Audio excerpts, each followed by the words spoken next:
We have tried avoiding so far analyzing chemical reactions and combustion. And this is for two main reasons. The first one is that combustion is a very complex process and it remains one of the hottest topics in research. The second point is that we didn't have essential tools in order to approach combustion problems. But now, thanks to gas mixtures, we can touch barely the surface of combustion. Obviously, we won't pretend that we will gain a deep knowledge in combustion processes. Now, what's the main difference between this chapter regarding combustion, chemical reaction, and the previous chapters? Is that in this case, we will have some components, okay, at the inlet of our combustion chamber that will be different from the components at the exit, okay? So let's start with a simple example.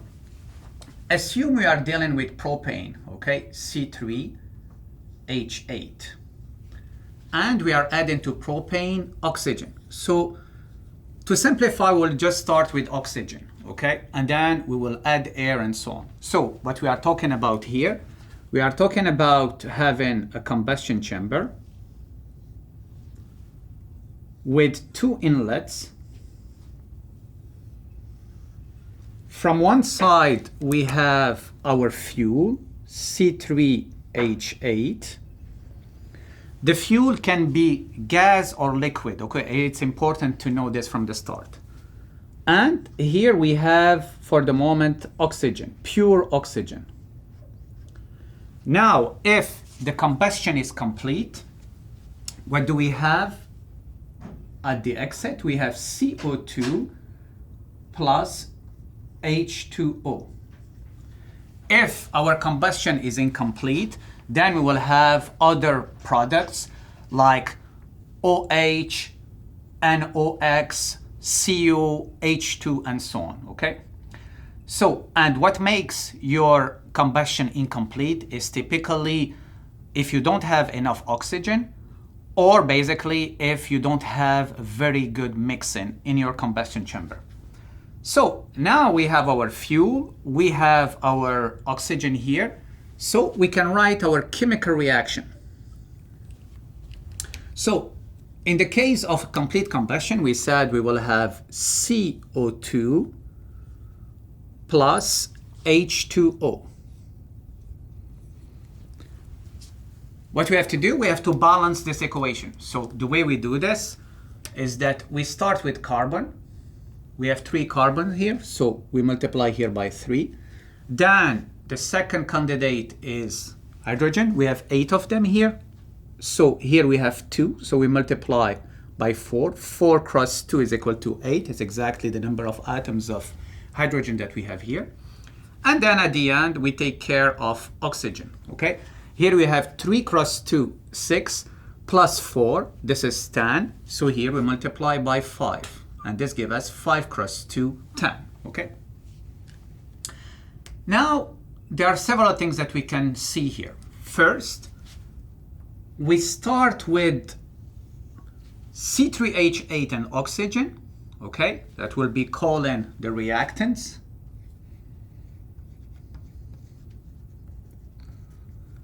And we end up with CO2 and H2O.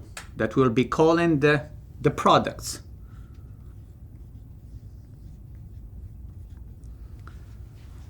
So this is the first time we are dealing with a case like this. What I mean by this is that at the inlet of our system, we have certain components, C3H8 and oxygen, and those are not the same components at the exit, okay? When we were dealing with, for example, even when we were dealing with gas mixtures, we had, for example, air plus helium, for example, at the inlet, but at the exit, we had air plus helium. But here is different. You have fuel plus oxygen, and then at the exit, your products are different from the reactants, okay? And this is important. Why? Because we have to keep in mind that there is a price to pay in terms of energy, meaning that there is a price to pay to destroy C3H8, okay? And there is also a price to pay to combine oxygen with carbon and hydrogen to create water. So you see that in our combustion chamber during the combustion process, we are destroying some structures and creating new structures. And there is a price to pay in terms of energy, and we will have to calculate this. So we start with reactants from one side, we get products from the other side. Now, another important thing is that what is conserved during this chemical reaction, obviously the mass has to be conserved. Okay, we have a conservation of mass. And to balance the equation, we also have a conservation of number of atoms. However, we don't have a conservation of the number of moles. Why? Because here we have 1 kilomole of C3H8, 5 kilomoles of oxygen, here's 6, and here you see we have 3 kilomoles plus 4 kilomoles, we have 7 kilomoles. Now, the next thing to discuss is that when we have here our products, you see that we are having a mixture of gases. And it's good because we have now all the tools to analyze and understand the behavior of mixture of gases. Okay, for example, we know that the total pressure of the products will be equal to the summation of the partial pressure of CO2 plus the partial pressure of H2O. We started with the simplification where we used only oxygen, but in real life, we don't use pure oxygen, okay? In the combustion process, we are using air. And we know that air is composed of 79% of nitrogen and 21% of oxygen, okay? Here we are neglecting the other gases. So what does it mean? This means that 79 kilomoles of N2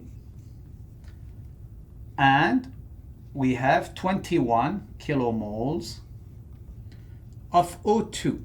And this will give us 79 over 21, this is 3.76 kilomoles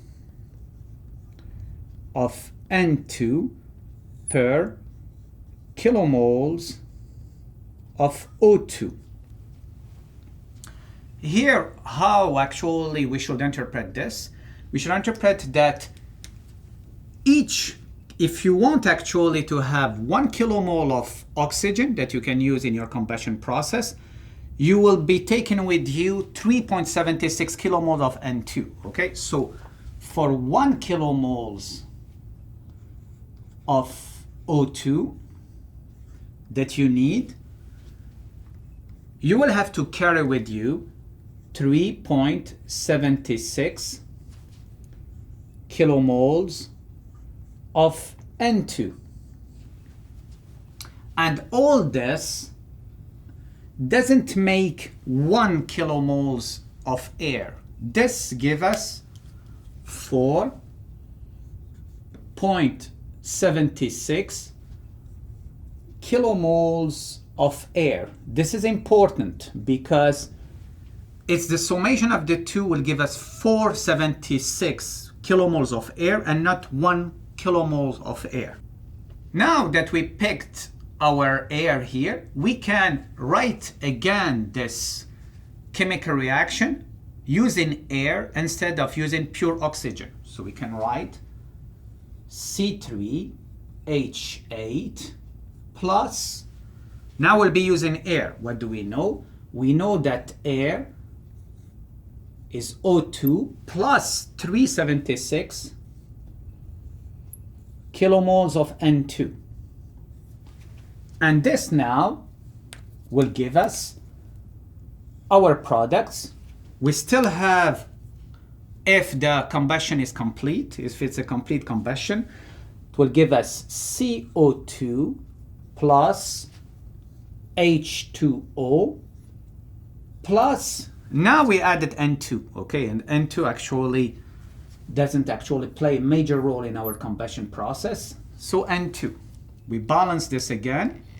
So we have 3 carbons. We follow the same thing, C3, Then hydrogen we have 4. Okay.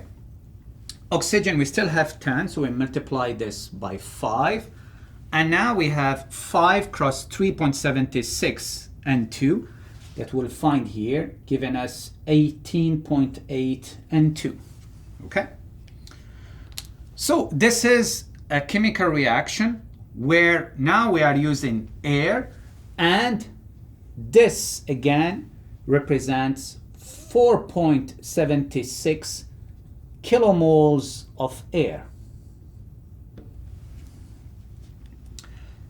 Now, we need a minimum amount of air in order to have a complete combustion. And this minimal amount of air, we call it theoretical air. But sometimes we need more air, so we'll be adding more air than this minimum required.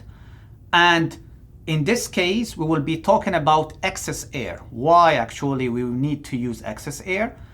First, to make sure that we have a complete combustion, or to ensure that we have a complete combustion. And the second thing is that sometimes we'll be using excess air in order to control the temperature in our combustion chamber. And for example, if we say that we have 50% excess air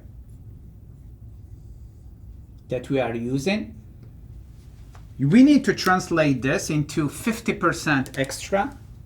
So this means we will be using 150% theoretical air.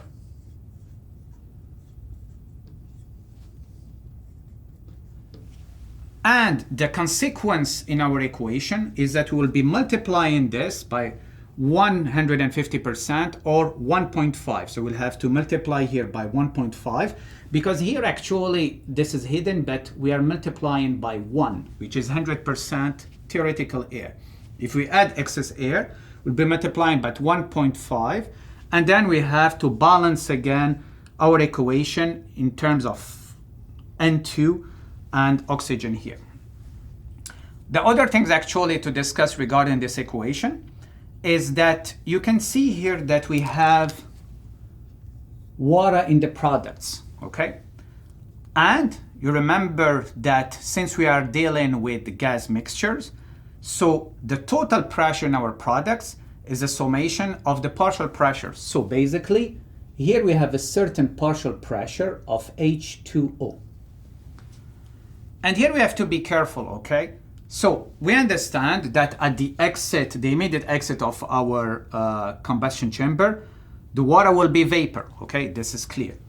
But down the line, actually, if the temperature drops too much, we can reach a temperature which is below the dew point temperature. You remember the dew point temperature? This is the temperature where the water vapor will start condensating at a constant pressure, okay? Here what we are talking about in terms of combustion, everything here is at constant pressure.